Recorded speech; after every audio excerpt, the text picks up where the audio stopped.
Selamat malam, Romo, Bapak Ibu, saudara-saudari terkasih dalam Kristus. Semoga damai sejahtera Tuhan senantiasa menyertai kita semua.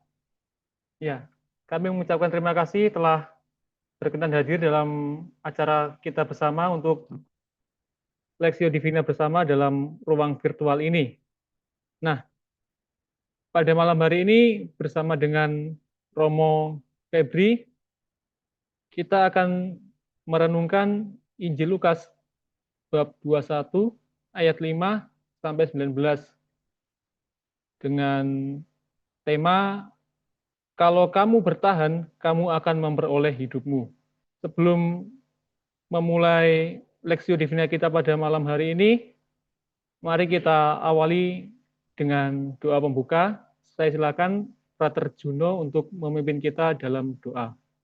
Romo, Bapak Ibu, saudara-saudari yang terkasih, mari kita sebelum memulai Lexio Divina kita pada malam hari ini, kita awali dengan doa. Dalam nama Bapa dan Putra dan Roh Kudus. Amin. Bapa yang kudus, syukur kepadamu atas segala rahmat, pendampingan, dan karunia yang selalu Engkau berikan kepada kami hingga pada malam hari ini. Bapa, pada malam hari ini di ruang virtual ini, kami hendak merenungkan sabda putramu. Kiranya Engkau sudi menurunkan Roh Kudus-Mu atas kami untuk mendampingi kami dan menerangi kami dalam memahami apa yang dimaksudkan, apa yang diajarkan oleh Yesus putramu kepada kami. Dan semoga sabda yang kami bahas pada malam hari ini, kami renungkan pada malam hari ini, dapat kami terapkan dalam kehidupan kami masing-masing. Ini semua kami mohon dengan pengantaraan Yesus Kristus, Tuhan dan Juru Selamat kami. Amin. Dalam nama Bapa dan Putra dan Roh Kudus. Amin. Terima kasih Frater Juno yang telah memimpin kita dalam doa. Sekali lagi saya ingatkan untuk Injil yang akan kita renungkan dari Lukas bab 21 ayat 5 sampai 19. Nanti jika Bapak Ibu ingin bertanya silakan mengetik di kolom chat dikirimkan kepada Frater Juno. Sekarang mari kita mendengarkan Lexio Divina dan pengajaran yang akan dibawakan oleh Romo Febri. Kepada Romo Febri kami persilakan. Bapak Ibu, Romo, Frater, selamat malam semuanya. Malam ini saya akan memandu untuk kita bersama-sama berdoa melalui permenungan sabda yang pada malam hari ini kita akan mengangkat tema dari Lukas bab 21 ayat 5 sampai 19. Di sini ditulis, kalau kamu bertahan, kamu akan memperoleh hidupmu.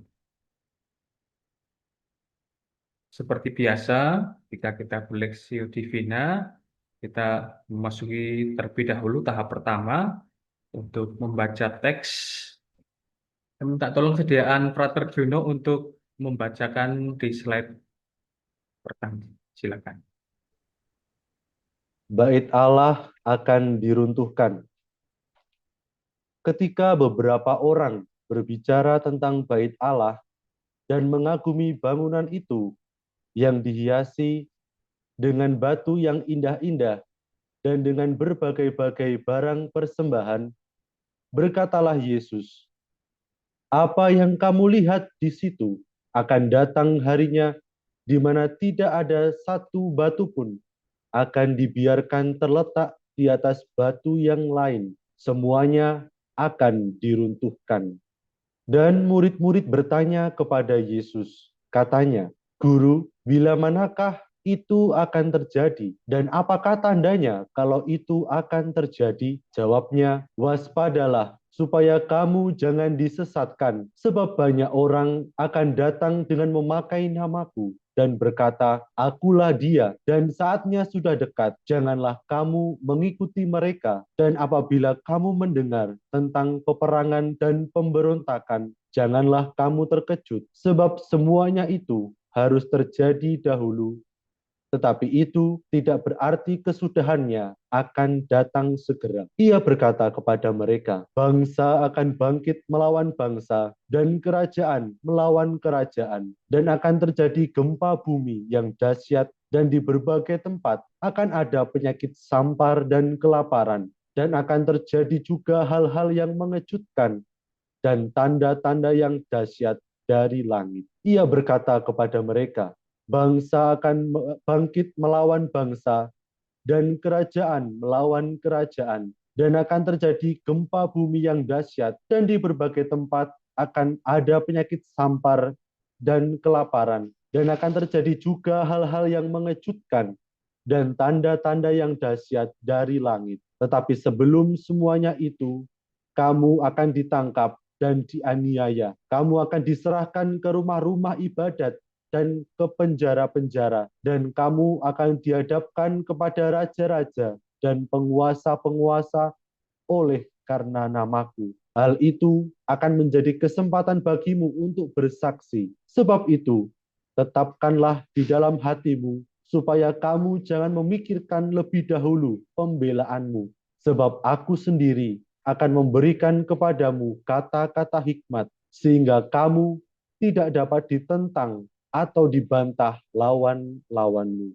Dan kamu akan diserahkan juga oleh orang tuamu, saudara-saudaramu, kaum keluargamu, dan sahabat-sahabatmu, dan beberapa orang di antara kamu akan dibunuh, dan kamu akan dibenci semua orang oleh karena namaku. Tetapi tidak sehelai pun dari rambut kepalamu akan hilang. Kalau kamu tetap bertahan, kamu akan memperoleh hidupmu. Baik, mari kita mencoba hening sejenak. Kita mengendapkan teks yang baru saja kita dengar bersama dari Pater Jono. Kita hening sejenak.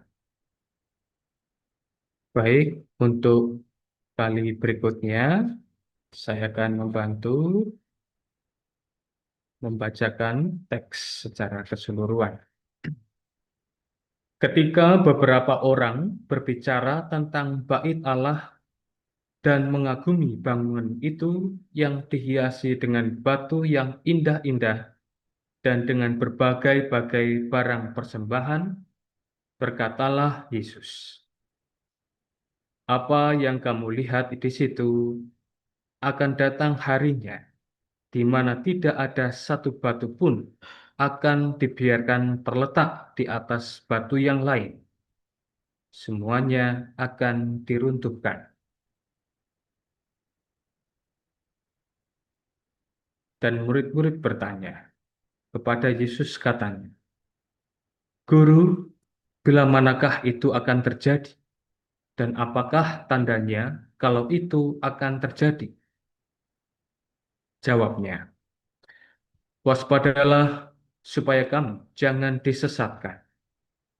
Sebab banyak orang akan datang dengan memakai namaku dan berkata, 'Akulah dia,' dan saatnya sudah dekat. Janganlah kamu mengikuti mereka. Dan apabila kamu mendengar tentang peperangan dan pemberontakan, janganlah kamu terkejut. Sebab semuanya itu harus terjadi dahulu, tetapi itu tidak berarti kesudahannya akan datang segera." Ia berkata kepada mereka, "Bangsa akan bangkit melawan bangsa, dan kerajaan melawan kerajaan, dan akan terjadi gempa bumi yang dahsyat, dan di berbagai tempat akan ada penyakit sampar dan kelaparan, dan akan terjadi juga hal-hal yang mengejutkan dan tanda-tanda yang dahsyat dari langit."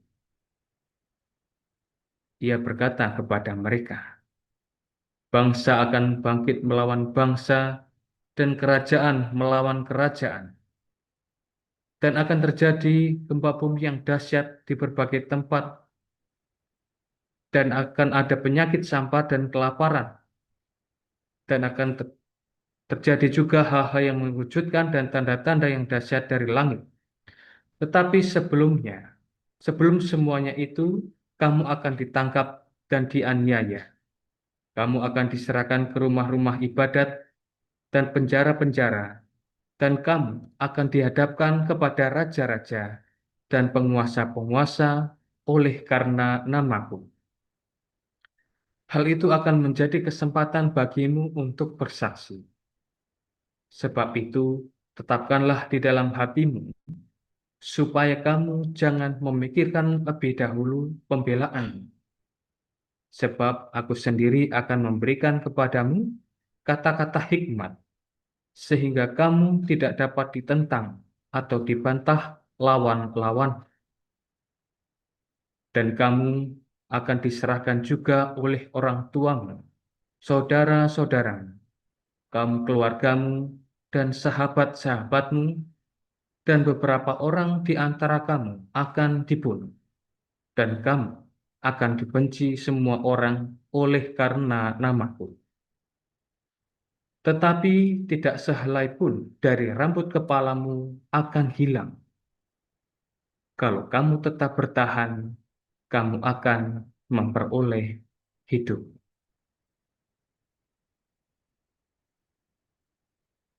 Mari kita mencoba hening sejenak.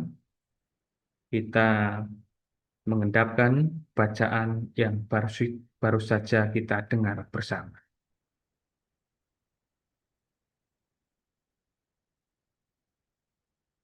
Baik, Romo, Frater, Bapak Ibu, dimanapun Anda berada, selanjutnya kita akan diarahkan untuk sejenak memahami pesan-pesan yang ada di teks yang kita renungkan pada malam hari ini.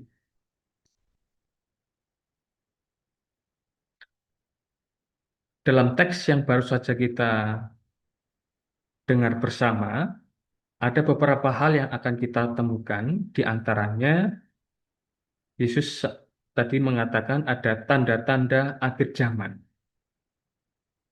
Rupanya Yesus memperingatkan para murid tentang tanda-tanda yang akan datang, termasuk di antaranya perang, pemberontakan, kelaparan, gempa bumi, dan wabah penyakit.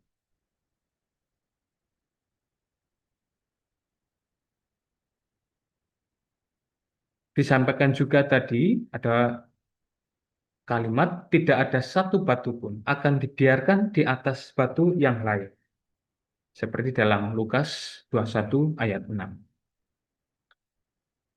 Rupanya hal ini merujuk pada perang penyerangan ke Yerusalem.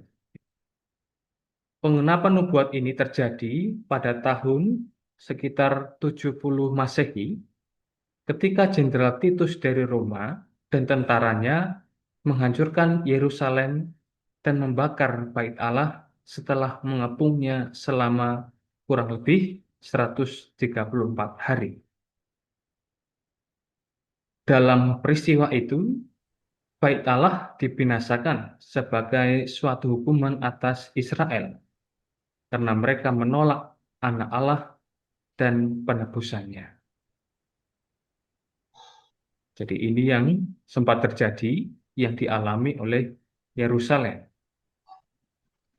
Bait Allah dihancurkan dalam penyerangan oleh pasukan Romawi yang dipimpin Jenderal Titus pada waktu itu. Tadi tertulis juga, bila manakah itu akan terjadi? Rupanya tanggapan Yesus terhadap pertanyaan para murid tidak secara langsung menghubungkan keruntuhan Yerusalem dengan kedatangannya kembali ke bumi setelah masa kesengsaraan, sehingga barangkali ada kesulitan untuk membedakan antara bagian-bagian yang hanya berbicara mengenai Yerusalem dan yang berbicara tentang kedatangannya yang kedua kali. Memang secara tidak langsung pula Yesus bermaksud bahwa keruntuhan Yerusalem menjadi suatu lambang dari kedatangannya untuk menghakimi dunia ini. Fokus dari peristiwa ini adalah barangkali Bait Allah itu sendiri, bangunan yang sungguh dibanggakan oleh bangsa Yahudi. Namun demikian, kebanggaan itu tidak serta-merta membuat mereka sungguh terarah pada Tuhan Allah sendiri yang mestinya menjadi sembahan mereka. Jadi rupanya bait Allah yang begitu megah itu efek sampingnya adalah kesombongan rohani. Dan itu menjadi hal yang sangat disayangkan bahkan oleh Yesus sendiri. Dan kemudian Yesus menubuatkan kehancuran dari Yerusalem sebagai lambang dari kehancuran atas segala apa yang mungkin buruk yang mereka miliki. Selanjutnya, Yesus memperingatkan para pengikutnya untuk berhati-hati. Seperti dalam Lukas 21 ayat 8. Peringatan ini diberikan agar mereka tidak disesatkan, karena akan banyak orang datang dengan mengaku sebagai Dia, yang dalam tanda kutip Kristus, dan menyatakan bahwa saatnya sudah dekat. Ayat ini menjadi peringatan untuk tidak mengikuti mereka yang merujuk pada ajaran palsu yang akan datang di kemudian hari. Dan memang kalau kita memperhatikan perjalanan hidup para murid setelah tidak lagi bersama Yesus, memang mereka akan menemui banyak sekali ajaran-ajaran yang datang dari orang-orang yang mungkin mengaku diri sebagai dia yang benar. Ajaran-ajaran yang menyesatkan begitu. Sehingga ini sungguh menjadi hal yang sudah diantisipasi sebelumnya supaya para murid akhirnya siap ketika menghadapi itu, dan tidak hanya siap, juga berhati-hati. Lalu ada ajaran palsu, frasa akulah dia dan saatnya sudah dekat, digunakan oleh para penipu tersebut untuk memanipulasi orang lain agar percaya bahwa mereka adalah utusan Tuhan yang membawa berita penting. Dalam kitab suci mungkin juga kita akan banyak memperhatikan bagaimana Yesus memperingatkan akan ada banyak nabi-nabi palsu gitu. Dan ini barangkali sudah menjadi hal yang sudah diantisipasi oleh Yesus supaya sungguh mereka sekali lagi berhati-hati. Karena mereka bisa jadi memanipulasi iman umat sehingga mereka tidak lagi mengimani Allah yang benar. Petunjuk untuk pengikut Yesus ditegaskan oleh Yesus sendiri, yakni jangan kamu mengikuti mereka. Jadi rupa-rupanya umat yang ditemui oleh para rasul sungguh kemudian menghadapi akan banyak tidak hanya para rasul sebenarnya, tapi umat juga menemui banyak pengajar-pengajar yang ternyata sesat begitu. Selanjutnya, ada juga pesan kesempatan bersaksi. Bahwa rupanya secara manusiawi, penganiayaan dan penderitaan bisa membawa kesedihan, dendam, kebencian, permusuhan, keputusasaan, kehilangan harapan, menyerah, atau bahkan lari dari kenyataan. Secara manusiawi bisa demikian. Namun demikian, penganiayaan dan penderitaan yang dialami oleh para pengikut Kristus justru dikatakan menjadi kesempatan untuk bersaksi kepada mereka-mereka yang rupanya akan membuat diri mereka menderita karena iman. Sehingga kemudian Yesus sungguh meneguhkan mereka bahwa kesempatan dalam penderitaan itu, bahwa peristiwa penderitaan yang mereka alami adalah kesempatan untuk bersaksi. Bersaksi tentang pengalaman iman mereka akan Yesus yang nyatanya telah melakukan banyak hal supaya makin banyak orang merasakan jamahan kasih Allah yang menyelamatkan.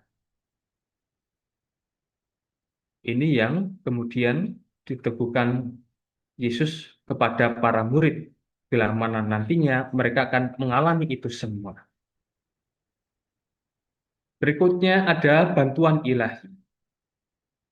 Yesus menjanjikan bahwa Dia akan memberikan kata-kata hikmat dan akal budi kepada para pengikutnya, sehingga para musuh tidak dapat menentang atau membantah mereka. Ini yang disampaikan Yesus kepada para murid, manakala mereka akan mengalami pertentangan dan juga barangkali juga selanjutnya mereka akan menemui banyak perselisihan atau juga perbantahan akan orang-orang yang tidak setuju dengan mereka atau mungkin juga ingin melenyapkan mereka karena iman mereka. Beberapa orang di antara kami akan dibunuh. Pada Lukas 21 ayat 16. Para penulis kuno menyatakan bahwa semua rasul, kecuali Yohanes, mati syahid oleh para penganiaya sebagai martir itu.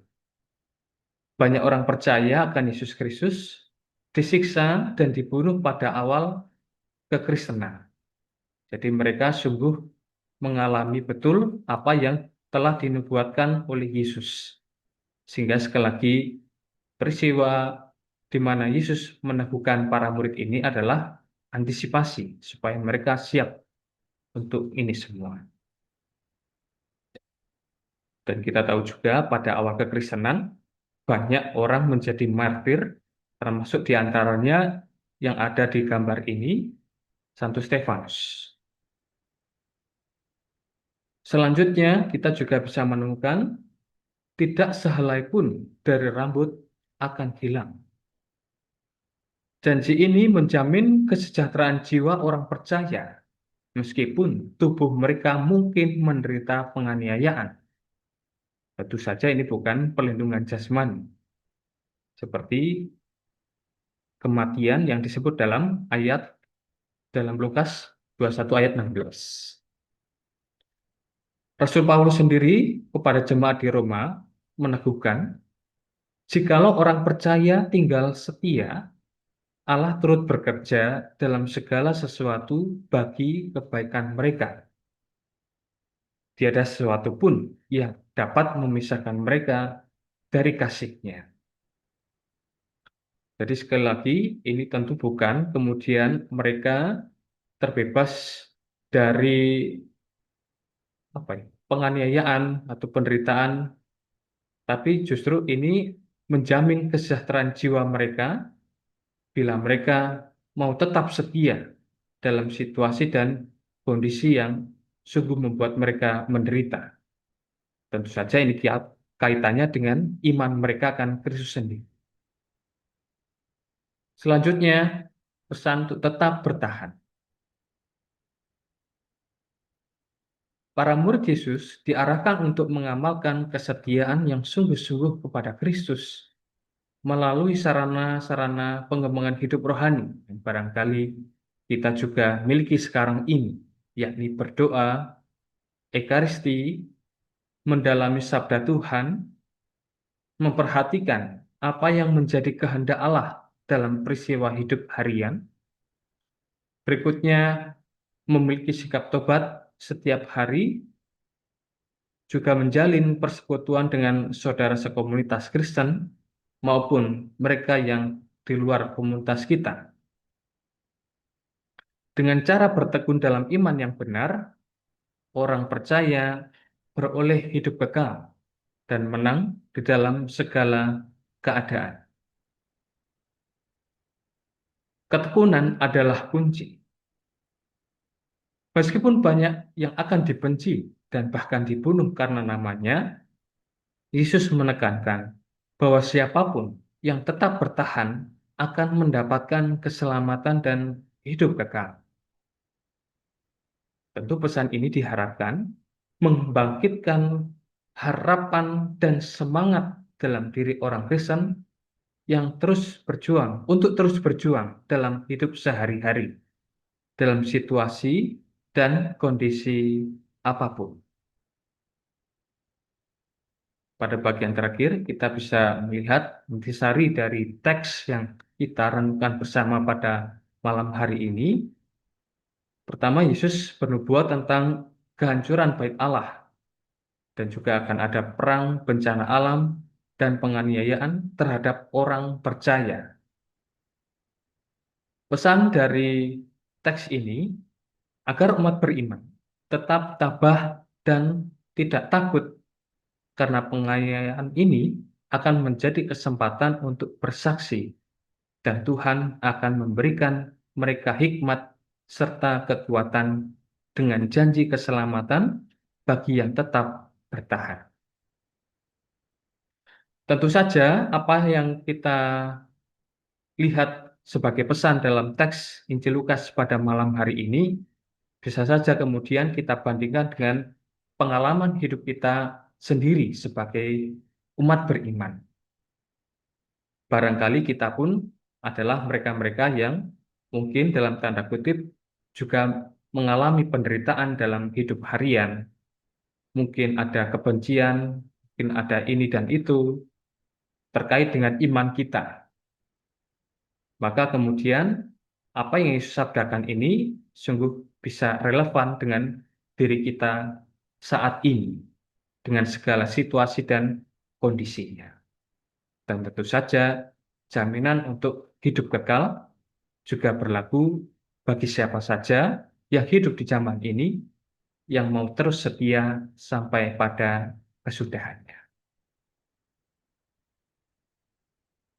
Baik, saya kira itu dari saya. Saya kembalikan ke Frater Eka. Dipersilakan. Terima kasih Romo atas pemaparan dan pengajaran yang telah diberikan. Sekarang mari Bapak Ibu kita masuk tahap tanya jawab. Di sini saya akan dibantu oleh Frater Juno untuk menampung semua pertanyaan yang akan diajukan. Baik, bagi Bapak Ibu, saudara-saudara yang terkasih yang memiliki pertanyaan seputar bacaan Injil yang kita renungkan pada malam hari ini bisa menuliskannya pada kolom chat atau bisa langsung mengajukannya dengan mengaktifkan audio Bapak Ibu, saudara-saudari yang terkasih masing-masing. Terima kasih. Baik Romo, ini ada satu pertanyaan dari Saudari Yunita. Selamat malam Romo. Jadi apa yang diajarkan ayat ke-5 sampai 6 agar kita memandang kehidupan? Terima kasih. Mungkin bisa dijawab langsung oleh Romo. Oke, sebentar. Baik, suara saya terdengar? Terdengar Romo. Boleh, Frater Juno bisa diulangi lagi? Baik, jadi apa yang diajarkan ayat 5 sampai 6 agar kita memandang kehidupan? Terima kasih Romo. Ya, baik. Ketika kemudian kita memperhatikan kembali ayat 5 dan 6, kita bisa merefleksikan hal ini sebagai peringatan bagi kita mungkin yang barangkali punya kecenderungan untuk membanggakan sesuatu yang mungkin dari situ kita justru tidak apa ya, fokus kita kepada Tuhan jadi bergeser karena kebanggaan itu. Sama halnya dengan apa yang dialami oleh orang Yahudi. Bait Allah itu adalah salah satunya simbol dari kesombongan rohani yang dimiliki oleh mereka. Maka tentu saja ini konteksnya sebagai pendidikan bagi mereka untuk kemudian tidak terus-menerus berada dalam kesombongan rohaninya. Barangkali kalau mau dibandingkan dengan kita ya sama halnya dengan kita. Suatu apapun yang membuat kita kemudian menjadi berbangga, lalu kita lupa diri sampai seperti itu. Barangkali ini menjadi pelajaran bagi kita untuk mawas diri, bahwa itu semua tentu ada efek samping yang negatif. Maka kemudian kita perlu sekali lagi fokus kepada Allah sendiri, dan bagaimana kemudian kita memposisikan diri atau mengusahakan bagaimana caranya kita bisa mengerti apa yang dikehendaki Allah dan mencoba untuk melaksanakan. Baik, itu yang bisa saya tanggapi. Terima kasih. Baik, terima kasih Romo. Saya kira sudah jelas. Ini ada pertanyaan lagi Romo. Dari Saudari Monica Setiawan. Saya kira ini pertanyaannya juga cukup menarik. Apakah jika kita memilih hidup nyaman, berarti belum sepenuhnya ikut Kristus? Silakan Romo. Ya, baik. Semua orang tentu ingin hidup nyaman aja. Tapi sekarang persoalannya apakah kemudian dengan kenyamanan itu kita bisa terbantu untuk tetap setia, tetap fokus pada Tuhan, atau justru nanti malah kebablasan. Nah, ini yang menjadi persoalannya ya. Jadi sebenarnya kenyamanan itu tidak salah sebenarnya. Sejauh itu kemudian membantu kita untuk bisa lebih mendekatkan diri pada Tuhan, itu. Tapi kalau kemudian menjadi kebablasan, ya, karena manusia itu barangkali juga ada banyak godaan juga, terus inginnya lebih, apalagi yang nyaman tuh pengennya yang lebih, seterusnya begitu. Lalu kemudian menjadi lupa, harus berjuang, harus ini, harus begitu, ya itu tentu menjadi catatan. Gitu. Itu saja, terima kasih. Terima kasih Romo. Ada pertanyaan lagi dari Saudari Yunita yang tadi mengajukan pertanyaan pertama. Bagaimana Romo, firman Tuhan itu dapat membantu kita mengatasi ketakutan dan tetap tabah? Terima kasih. Ya, baik. Memang sebenarnya kalau kita mau apa ya secara gamblang, tentu saja ketika kita membaca itu tidak langsung apa ya namanya mungkin ketakutan kita menjadi sirna tuh tidak. Tentu itu juga butuh waktu, butuh proses dan butuh ketekunan. Ya. Tetap dengan keyakinan bahwa sabda Tuhan itu punya daya. Dan daya itu kita mohon terus kepada Tuhan dan kita tekuni dengan membaca sabda itu. Kita tetap boleh yakin dan percaya bahwa sabda Tuhan tetap memiliki daya. Meskipun sekali lagi tentu kita eh, sekali baca, dua kali baca, lalu tidak serta-merta langsung hilang ketakutannya, ya tidak juga sekonyong-konyong seperti itu. Tapi juga sekali lagi semua ada proses, ada waktu, dengan tetap kita boleh percaya bahwa sabda Tuhan mempunyai daya. Maka perlu pengendapan juga, lalu kemudian perlu ketekunan membaca, dan mencoba melakukannya. Itu yang paling penting juga. Terima kasih. Terima kasih Romo, saya kira sudah sangat menjawab. Apakah ada pertanyaan lain lagi dari Bapak Ibu, Saudara yang terkasih? Bisa Dokter, kalau diajukan. langsung boleh nggak? Silakan Ibu, mari. Romo, selamat malam. Saya mau tanya Romo dengan Lukas 21 ayat 8. Maaf, saya lagi kurang sehat, lagi di kamar, jadi saya nggak nyalakan video ya Romo. Waspadalah supaya kamu jangan disesatkan.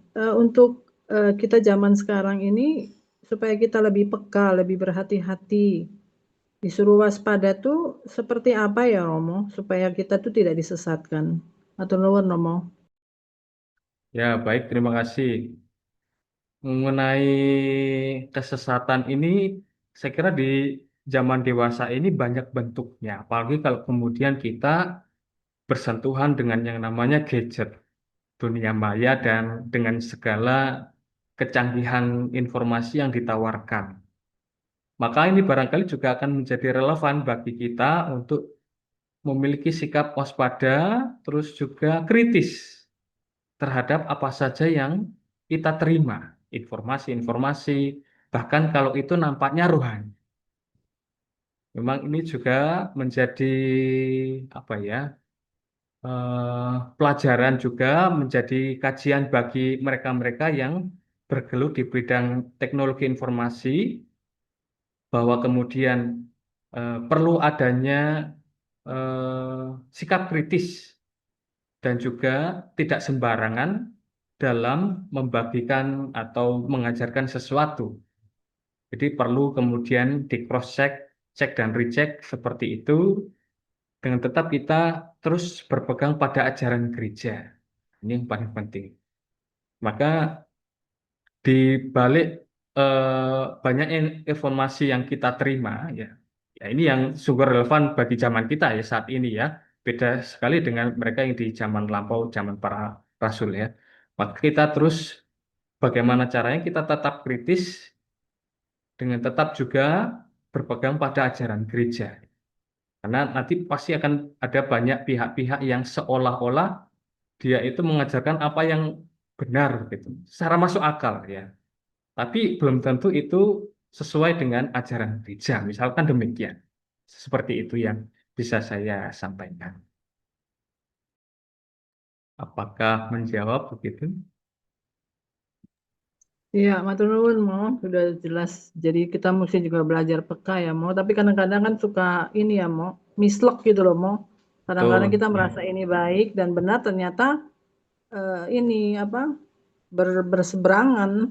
Itu Betul. yang membedakan antara yang sesat dan yang baik, itu yang memang agak sulit untuk saat sekarang ini Mo. Ya.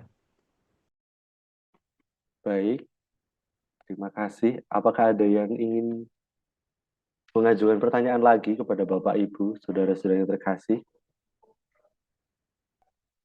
Bisa bertanya, Pater? Mari Pak, silakan.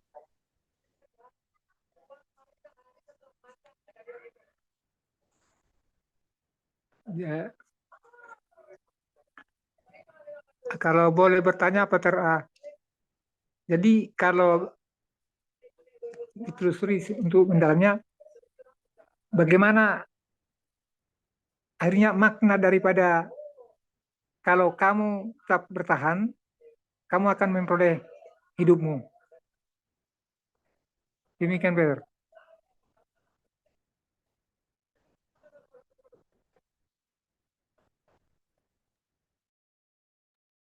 Ya, baik, saya tanggapi Bapak. Tadi dikatakan, ya seperti yang Bapak sampaikan, kalau kamu bertahan, kamu akan memperoleh hidupmu. Baik, apa yang Yesus sampaikan di sini tentu eh, bukan berarti kemudian kita itu eh, bisa terbebas dari yang namanya eh, kebinasaan secara ragawi. Namun demikian, kita tetap diberikan jaminan kalau kemudian kita tetap bertahan dalam itu semua, kita akan memperoleh hidup yang sesungguhnya di dalam Tuhan. Ya, meskipun dalam kacamata manusiawi, raga kita tetap akan hilang, atau mungkin terluka, tersakiti, dan seterusnya. Namun demikian, janji Yesus tentu juga lebih dari hidup manusia yang ada di dunia ini.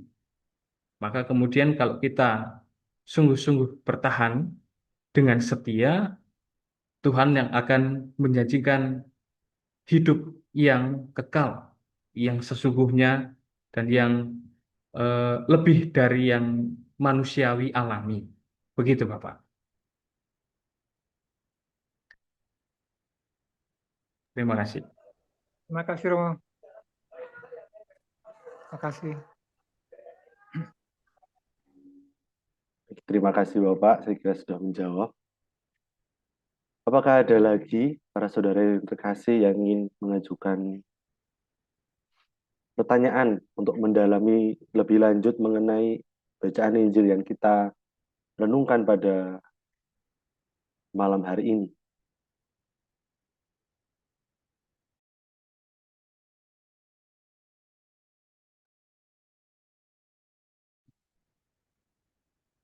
Baik, Romo, mungkin saya mau mengajukan satu pertanyaan. Romo kan pernah mendampingi orang muda, dan kebetulan saya juga sedang mendampingi orang muda, Romo. Ya, cukup menguras tenaga dan batin juga, Romo, karena kebanyakan dari mereka itu masalahnya konflik, entah konflik batin, konflik dengan orang tua, karena banyak tuntutan dan sebagainya, akhirnya apa ini arahnya krisis identitas gitu, Romo. Tidak bisa menemukan identitasnya, terus nggak nggak ada apa ya, bukan nggak ada harapan, mungkin hanya kurang sabar gitu, Romo. Nah, lalu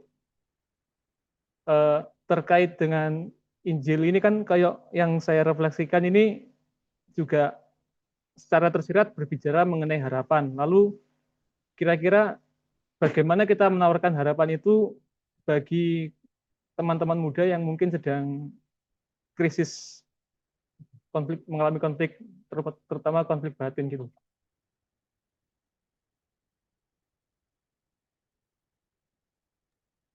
Ya, baik. Terima kasih, Frater, atas pertanyaan, tapi juga sebenarnya sharing juga ya soal ini. Mendampingi teman-teman muda yang rentan kehilangan harapan. Ya, memang kita secara manusiawi harus mengakui bahwa tidak mudah mendampingi mereka yang seperti ini. Jangankan mereka, mungkin diri kita sendiri atau mungkin saya pribadi pun belum tentu kemudian apa ya memiliki ketahanan dalam menghadapi segala hal yang tidak menyenangkan atau kemudian yang kurang berkenan mungkin ya. Namun demikian memang kita tetap perlu membangkitkan harapan. Barangkali kita mulai dari diri kita dulu untuk kemudian bisa membantu mereka untuk akhirnya mereka waktu demi waktu, saat demi saat, akhirnya bisa menemukan sendiri bahwa Tuhan itu sedang bekerja dalam penantian mereka.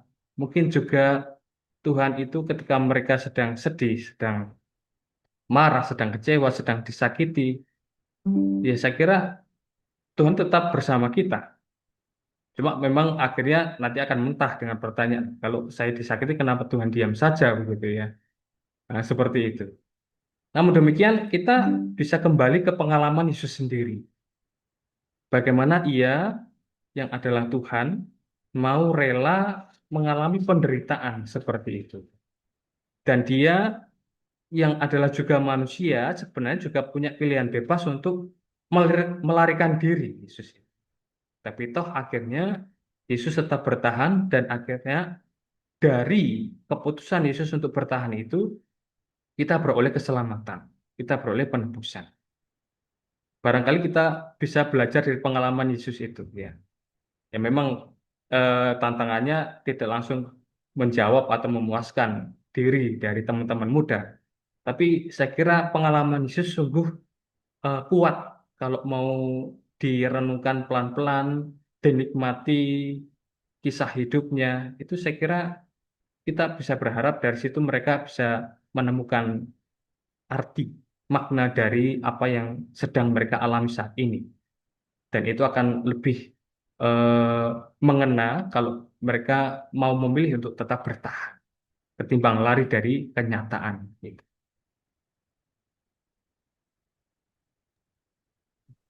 Terima kasih, Romo, transfer ilmunya. Ya, satu pertanyaan terakhir, apakah ada, Bapak, Ibu, saudara-saudari terkasih? Jika tidak ada, sekarang mari kita lanjutkan dengan tahap meditatif. Kita hening dan mendengarkan instrumen yang akan diputar oleh Carmelite Center Jakarta. Silakan Romo.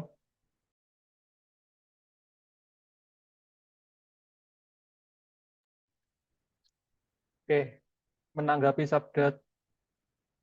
sabda Tuhan yang telah kita renungkan, mari kita lanjutkan doa-doa kita. Silakan Romo Febri untuk memimpin kita dalam oratio. Baik, Romo, Frater, Bapak Ibu, Suster juga yang terkasih, setelah kita sejenak merenungkan teks bacaan Injil yang kita renungkan bersama dalam kesempatan ini, mari kita membawa apa yang telah kita renungkan bersama dalam doa. Allah Bapa di surga, kami mengaturkan syukur kepadamu atas kesempatan yang Kau berikan kepada kami untuk merenungkan sabda putramu. Melalui sabda putramu, Kau mengendaki agar kami boleh bertahan dalam segala kondisi, situasi yang ada. Dengan tetap itu terjadi bila kami terus berpegang pada iman akan Yesus putramu sendiri. Maka ya Bapa, kami mohon agar kami boleh sungguh menikmati buah permenungan kami ini, sehingga boleh kami bawa dalam kehidupan kami sehari-hari, dalam perjuangan hidup kami, agar apa yang sungguh kami renungkan ini boleh bekerja bersama dengan kekuatan Roh Kudus yang akan terus menaungi kami sampai seterusnya. Marilah kita mohon, kabulkanlah Kabulkanlah doa doa kami. kami, ya Tuhan. Bapa di surga, terima kasih ya Tuhan untuk pengajaran-Mu pada malam hari ini tentang kewaspadaan. Kiranya ya Tuhan, Engkau berikan kekuatan kepada kami. Kami percaya dengan iman bahwa Engkau selalu setia menemani kami, sehingga kami dijauhkan dari segala macam urusan duniawi yang membuat kami jatuh dalam cobaan. Dengan cara yang Engkau ajarkan, setia dengan berdoa, mengikuti Ekaristi, serta membaca firman Tuhan, sehingga kami selalu dikuatkan di dalam menghadapi kehidupan kami selanjutnya. Kami mohon, kabulkanlah doa. Kabulkanlah doa kami ya Tuhan. Ya Bapak, kami juga berdoa bagi mereka yang saat ini sedang mengalami masalah-masalah yang sulit dan kehilangan harapan.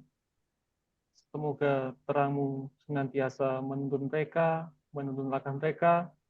Bakarlah dalam hati mereka api semangat cinta kasih agar mereka tetap dapat mengasihi meskipun dalam suasana yang tidak mengenakan.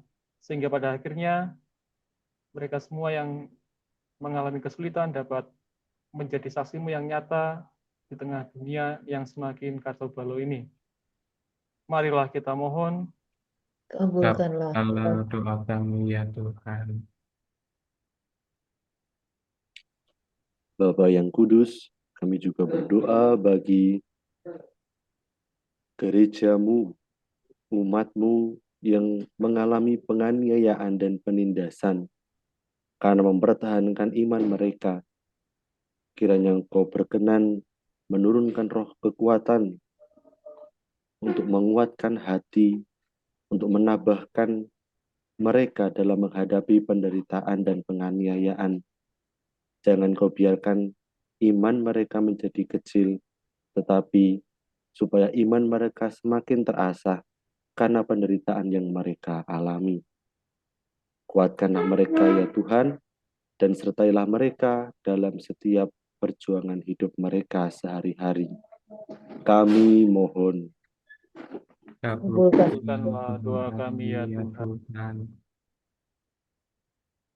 Demikianlah ya Bapa, kiranya doa-doa yang boleh kami panjatkan ke hadirat-Mu doa yang sekiranya mengalir dari permenungan kami dalam kesempatan Lexio Divina pada malam hari ini. Bapa, segala doa permohonan kami satukan dengan doa yang diajarkan oleh Yesus Putramu.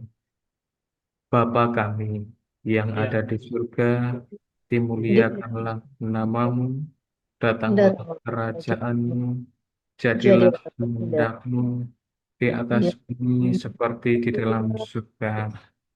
Berilah kami rezeki pada hari ini, dan ampunilah kesalahan kami, seperti kami pun mengampuni yang bersalah kepada kami.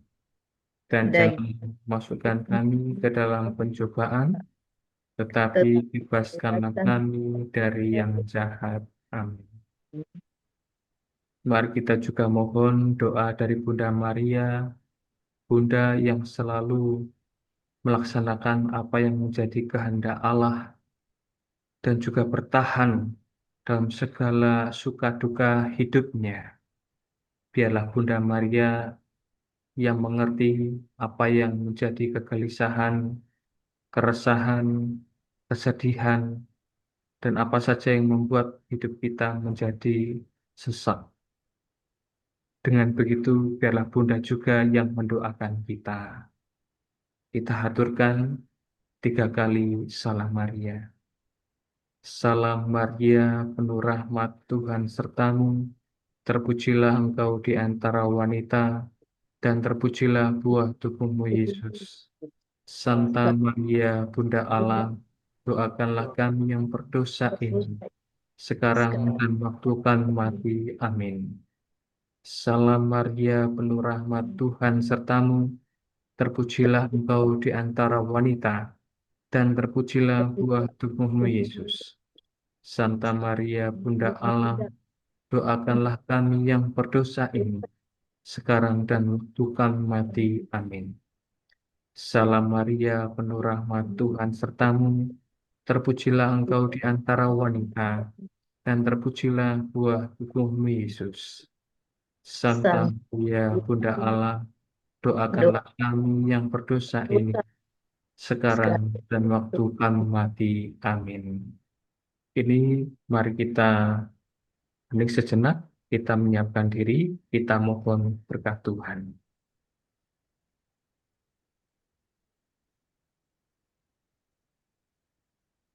Tuhan bersamamu dan dan bersama bersama rohmu. Semoga saudara sekalian, permenungan kita pada malam hari ini, usaha-usaha kita untuk terus mengembangkan hidup rohani kita bersama Tuhan, dan istirahat kita pada malam hari ini, senantiasa dibimbing, dilindungi, dan diberkati oleh Allah yang Maha Kuasa, Bapa dan Putra dan Roh Kudus. Amin.